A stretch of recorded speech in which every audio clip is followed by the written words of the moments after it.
নমস্কাৰ বন্ধু বান্ধৱীসকল, স্বাগতম জনাইছোঁ মোৰ চেনেলটিলৈ। আজি এই ভিডিঅ'টিত আলোচনা কৰিম অলপতে হৈ যোৱা টকিঅ' অলিম্পিক 2021ৰ গুৰুত্বপূৰ্ণ প্ৰশ্ন উত্তৰৰ বিষয়ে। বিভিন্ন পৰীক্ষাৰ কাৰণে সুবিধা হ'ব। তো ভিডিঅ'টো একেলগে চাই থাকিব। 1 নম্বৰ প্ৰশ্নটো হ'ল, টকিঅ' অলিম্পিক 2021ত সকলোতকৈ বেছি পদক লাভ কৰা দেশ কোনখন? ইয়াৰে শুদ্ধ উত্তৰটো হ'ব অপশ্যন গ আমেৰিকা। টকিঅ' অলিম্পিকত সকলোতকৈ বেছি পদক লাভ কৰা দেশখন হ'ল আমেৰিকা। 2 নম্বৰ প্ৰশ্নটো হ'ল, টকিঅ' অলিম্পিক 2021ত আমেৰিকাই কিমানটা পদক লাভ কৰিছে? টকিঅ' অলিম্পিক 2021ত আমেৰিকাই 113টা পদক লাভ কৰিবলৈ সক্ষম হৈছে। ইয়াৰে গ'ল্ড মেডেল হ'ল 39, চিলভাৰ মেডেল 41 আৰু ব্ৰঞ্জ মেডেল 33টা লাভ কৰিবলৈ সক্ষম হৈছে। 3 নম্বৰ প্ৰশ্নটো হ'ল, টকিঅ' অলিম্পিক 2021ত সকলোতকৈ বেছি স্বৰ্ণ পদক কোনখন দেশে লাভ কৰিছে? ইয়াৰে উত্তৰটো হ'ব অপশ্যন গ আমেৰিকা। আমেৰিকাই সকলোতকৈ বেছি স্বৰ্ণ পদক লাভ কৰিবলৈ সক্ষম হৈছে। আমেৰিকাই 39টা স্বৰ্ণ পদক লাভ কৰিছে। 4 নম্বৰ প্ৰশ্নটো হ'ল, টকিঅ' অলিম্পিকত ভাৰতে কিমান নম্বৰ স্থানত আছে? ইয়াৰ শুদ্ধ উত্তৰটো অপশ্যন ক 48। ভাৰতে টকিঅ' অলিম্পিক 2021ত 48 নম্বৰ স্থানত আছে আৰু প্ৰথম স্থানত আছে আমেৰিকা, দ্বিতীয় স্থানত আছে চাইনা আৰু তৃতীয় স্থানত আছে জাপান। 5 নম্বৰ প্ৰশ্নটো হ'ল, টকিঅ' অলিম্পিক 2021ত ভাৰতৰ হৈ প্ৰথম গ'ল্ড মেডেল কোনে লাভ কৰিছে? ইয়াৰে শুদ্ধ উত্তৰটো হ'ব অপশ্যন খ নীৰজ চোপ্ৰা। নীৰজ চোপ্ৰাই ভাৰতৰ হৈ প্ৰথম টকিঅ' অলিম্পিকত গ'ল্ড মেডেল লাভ কৰিবলৈ সক্ষম হৈছে।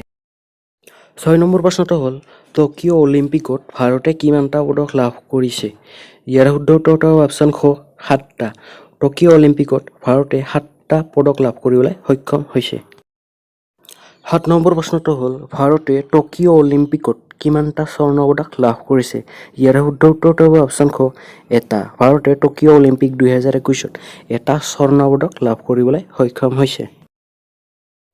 8 নম্বৰ প্ৰশ্নটো হ'ল, টকিঅ' অলিম্পিক 2021ত প্ৰথম স্থানত কোনখন দেশ আছে? অলপ আগতে ইয়াৰে উত্তৰটো ক'লোৱেই যে প্ৰথম স্থানত আছে আমেৰিকা আৰু দ্বিতীয় স্থানত আছে চাইনা, তৃতীয় স্থানত আছে জাপান আৰু 48 নম্বৰ স্থানত আছে ইণ্ডিয়া। 9 নম্বৰ প্ৰশ্নটো হ'ল, বজৰং পুনিয়া কি খেলৰ লগত জড়িত? বজৰং পুনিয়াই ফ্ৰী ষ্টাইল ৰেচলাৰ খেলৰ লগত জড়িত। কুস্তি খেলৰ লগত জড়িত। বজৰং পুনিয়াই 2021ত হৈ যোৱা টকিঅ' অলিম্পিকত ব্ৰঞ্জ মেডেল লাভ কৰিবলৈ সক্ষম হৈছে। 10 নম্বৰ প্ৰশ্নটো হ'ল, নীৰজ চোপ্ৰা কি খেলৰ লগত জড়িত? ইয়াৰে শুদ্ধ উত্তৰটো হ'ব অপশ্যন ক জাভেলিন থ্ৰ'। নীৰজ চোপ্ৰা জাভেলিন থ্ৰ' খেলৰ লগত জড়িত। 2021 চনত হৈ যোৱা টকিঅ' অলিম্পিকত নীৰজ চোপ্ৰাই গ'ল্ড মেডেল লাভ কৰিবলৈ সক্ষম হৈছে। 11 নম্বৰ প্ৰশ্নটো হ'ল, টকিঅ' অলিম্পিক 2021ত ভাৰতৰ হৈ প্ৰথম পদক কোনে লাভ কৰিছে? ইয়াৰে শুদ্ধ উত্তৰটো হ'ব অপশ্যন গ মীৰাবাই চানু। টকিঅ' অলিম্পিক 2021ত ভাৰতৰ হৈ প্ৰথম পদক লাভ কৰিছে মীৰাবাই চানুই। 12 নম্বৰ প্ৰশ্নটো হ'ল, মীৰাবাই চানু কি খেলৰ লগত জড়িত? ইয়াৰে শুদ্ধ উত্তৰটো হ'ব অপশ্যন ক weight lifting. Mirabai Chanu weight lifting খেলৰ লগত জড়িত। মীৰাবাই চানুই 2021ত হৈ যোৱা টকিঅ' অলিম্পিকত চিলভাৰ মেডেল লাভ কৰিবলৈ সক্ষম হৈছে। 13 নম্বৰ প্ৰশ্নটো হ'ল, ভাৰতীয় পুৰুষ হকী টীমে কিমান বছৰৰ পিছত টকিঅ' অলিম্পিক 2021ত মেডেল লাভ কৰিবলৈ সক্ষম হৈছে?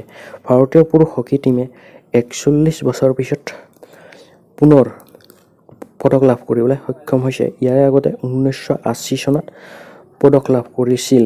1980 চনৰ পিছত 2021 চনতহে পদক লাভ কৰিবলৈ সক্ষম হৈছে। 2021 টকিঅ' অলিম্পিকত ব্ৰঞ্জ মেডেল লাভ কৰিবলৈ সক্ষম হৈছে। 14 নম্বৰ প্ৰশ্নটো হ'ল, টকিঅ' অলিম্পিক 2021ত ভাৰতে কিমানটা চিলভাৰ মেডেল লাভ কৰিছে? ইয়াৰে শুদ্ধ উত্তৰটো হ'ব অপশ্যন খ 2টা। টকিঅ' অলিম্পিকত ভাৰতে 2টা চিলভাৰ মেডেল লাভ কৰিবলৈ সক্ষম হৈছে। মীৰাবাই চানু আৰু ৰবি কুমাৰ দহিয়াই চিলভাৰ মেডেল লাভ কৰিছে। 15 নম্বৰ প্ৰশ্নটো হ'ল, ৰবি কুমাৰ দহিয়া কি খেলৰ লগত জড়িত? ৰবি কুমাৰ দহিয়াই ৰেচলিং খেলৰ লগত জড়িত। ৰবি কুমাৰ দহিয়াই টকিঅ' অলিম্পিকত চিলভাৰ মেডেল লাভ কৰিবলৈ সক্ষম হৈছে।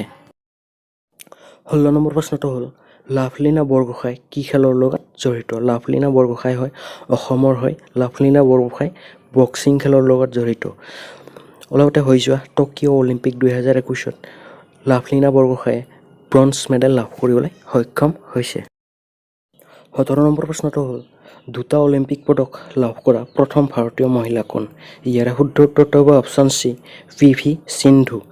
দুটা অলিম্পিক পদক লাভ কৰা প্ৰথম ভাৰতীয় মহিলা হ'ল পি.ভি. সিন্ধু। 18 নম্বৰ প্ৰশ্নটো হ'ল পি.ভি. সিন্ধু কি খেলৰ লগত জড়িত? পি.ভি. সিন্ধু বেডমিণ্টন খেলৰ লগত জড়িত। অলপতে হৈ যোৱা টকিঅ' অলিম্পিক 2021ত ব্ৰঞ্জ মেডেল লাভ কৰিবলৈ সক্ষম হৈছে। ইয়াৰ আগতে 2016 চনত ৰিঅ' অলিম্পিকত চিলভাৰ মেডেল লাভ কৰিছিল। 19 নম্বৰ প্ৰশ্নটো হ'ল 2021 চনত গ্ৰীষ্মকালীন অলিম্পিক কোনখন দেশত হৈছিল? ইয়াৰে শুদ্ধ উত্তৰটো হ'ব অপশ্যন খ টকিঅ' জাপান। জাপানত 2021 চনৰ গ্ৰীষ্মকালীন অলিম্পিক খেলখন হৈছিল। 20 নম্বৰ প্ৰশ্নটো হ'ল 2021 চনত টকিঅ' অলিম্পিকত কেইটা নতুন খেল অনুষ্ঠিত কৰা হৈছে? ইয়াৰে শুদ্ধ উত্তৰটো হ'ব অপশ্যন গ 5টা।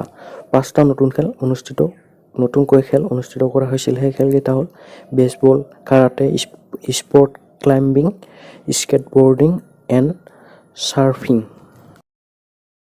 21 নম্বৰ প্ৰশ্নটো হ'ল অলিম্পিক খেল প্ৰত্যেক কিমান বছৰৰ পাছত অনুষ্ঠিত কৰা হয়? ইয়াৰে শুদ্ধ উত্তৰটো হ'ব অপশ্যন গ 4 বছৰ। অলিম্পিক খেল প্ৰত্যেক 4 বছৰৰ পিছত অনুষ্ঠিত কৰা হয়। 22 নম্বৰ প্ৰশ্নটো হ'ল গোটেই বিশ্বত অলিম্পিক খেল কোনে নিয়ন্ত্ৰণ কৰে? ইয়াৰে শুদ্ধ উত্তৰটো হ'ব অপশ্যন খ IOC। IOCৰ সম্পূৰ্ণ নামটো হ'ল ইণ্টাৰনেশ্যনেল অলিম্পিক কমিটি। 23 নম্বৰ প্ৰশ্নটো হ'ল টকিঅ' অলিম্পিক 2021ৰ আদৰ্শ বাক্যটো কি? ইয়াৰে শুদ্ধ উত্তৰটো হ'ব অপশ্যন ক ইউনাইটেড বাই ইমোশ্যন। টকিঅ' অলিম্পিক 2021ৰ আদৰ্শ বাক্যটো হ'ল ইউনাইটেড বাই ইমোশ্যন। 24 নম্বৰ প্ৰশ্নটো হ'ল আন্তঃৰাষ্ট্ৰীয় অলিম্পিক কমিটিৰ দপ্তৰীয় ভাষা কি? ইয়াৰে শুদ্ধ উত্তৰটো হ'ব অপশ্যন ক আৰু খ দুয়োটা।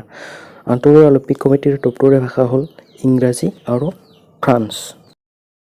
25 নম্বৰ প্ৰশ্নটো হ'ল অলিম্পিক খেলৰ আৰম্ভণি কেতিয়া হৈছিল? ইয়াৰে শুদ্ধ উত্তৰটো হ'ব অপশ্যন খ 6 এপ্ৰিল 1896 চনত। অলিম্পিক খেলৰ আৰম্ভণি হৈছিল 6 এপ্ৰিল 1896 চনৰ পৰা।